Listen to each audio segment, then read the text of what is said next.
Telugu cinema की सबसे कामयाब एक्ट्रेस सौंदर्या को गुजरे आज लगभग 20 साल से ज्यादा हो चुके हैं। तमिल, तेलुगु, हिंदी, कन्नड़ और मलयाली भाषा में सौंदर्या ने कई फिल्में की हैं। अमिताभ बच्चन की फिल्म सूर्यवंशम में राधा ठाकुर बनकर भी इन्होंने काफी तारीफें बटोरी थी। सूर्यवंशम से सौंदर्या ने बॉलीवुड डेब्यू किया था। ये उनकी पहली और आखिरी हिंदी फिल्म रही। ये फिल्म बड़ी फ्लॉप रही थी, लेकिन राधा ठाकुर बनी सौंदर्या को हिंदी ऑडियंस के बीच पहचान मिल गई। जब फिल्म की शूटिंग हुई थी तब सौंदर्या को हिंदी नहीं आती थी। ऐसे में रेखा ने उनकी जगह फिल्म की डबिंग की थी। फिल्म के जरिए अमिताभ बच्चन और रेखा सालों बाद एक ही फिल्म का हिस्सा बनी थी। सौंदर्या साउथ की इकलौती ऐसी एक्ट्रेस थी जो उस जमाने के हर सुपरस्टार के साथ नजर आई थी। सूर्यवंशम में अमिताभ बच्चन के साथ आने के अलावा सौंदर्या रजनीकांत, कमल हासन, मोहनलाल, विष्णुवर्धन के साथ भी फिल्में कर चुकी हैं। 2003 में इन्होंने एक इंजीनियर से शादी की थी। प्रेग्नेंट होने की वजह से सौंदर्या फिल्म इंडस्ट्री छोड़ना चाहती थी, लेकिन अफसोस कि इससे पहले ही प्लेन क्रैश में इनकी मौत हो गई। 18 जुलाई 1972 को बेंगलुरु में जन्मी सौंदर्या के पिता के.एस. सत्यनारायण एक नामी राइटर और प्रोड्यूसर थे।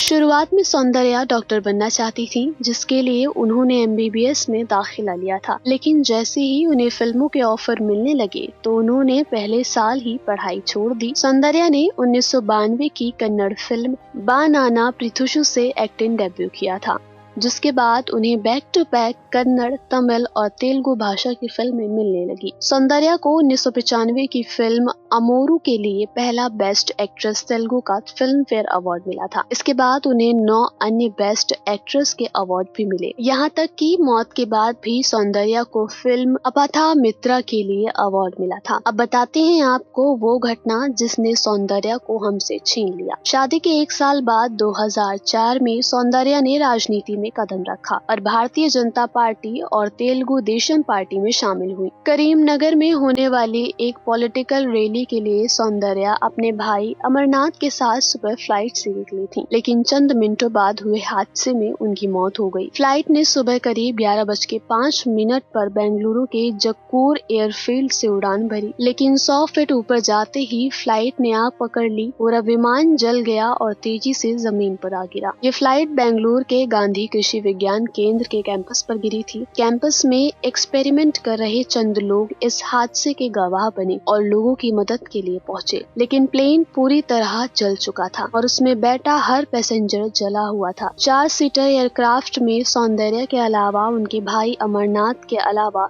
2 लोग और भी थे और साथ ही एक नन्ही सी जान भी थी जिसकी मौत हो चुकी थी। सौंदर्या की मौत के बाद तमिल डायरेक्टर R.V. उदय कुमार ने एक इंटरव्यू में खुलासा किया था कि सौंदर्या मौत के समय प्रेग्नेंट थी। सौंदर्या ने अपनी मौत से 1 दिन पहले डायरेक्टर को कॉल किया था। करीब 1 घंटे हुई बातचीत में एक्ट्रेस ने बताया था कि अब वो और फिल्मों में काम नहीं करेंगे क्योंकि वो मां बनने वाली है। कुछ समय पहले ही सौंदर्या ने कन्नड़ भाषा की रीमेक फिल्म चंद्रमुखी की शूटिंग पूरी की थी और वो चाहती थी कि ये उनकी आखिरी फिल्म हो। दुर्भाग्य से ऐसा ही हुआ। सौंदर्या फिल्मों के अलावा सोशल वर्क में भी आगे थी। इन्होंने अनाथ बच्चों की मदद के लिए 3 स्कूल खोले थे जहां उनकी पढ़ाई मुफ्त थी। तो ये थी सौंदर्या, जिनके बारे में आज हमने द बॉलीवुड टॉक में बात किया। ऐसी ही कहानियों से जुड़ने के लिए सब्सक्राइब कीजिए द बॉलीवुड टॉक। साथ ही कमेंट बॉक्स में जरूर बताइएगा कि आखिर आप किन के बारे में जानना चाहते हैं, या फिर सौंदर्या से जुड़ी अगर कोई जानकारी आपके पास हो तो जरूर से कमेंट बॉक्स में बताइए।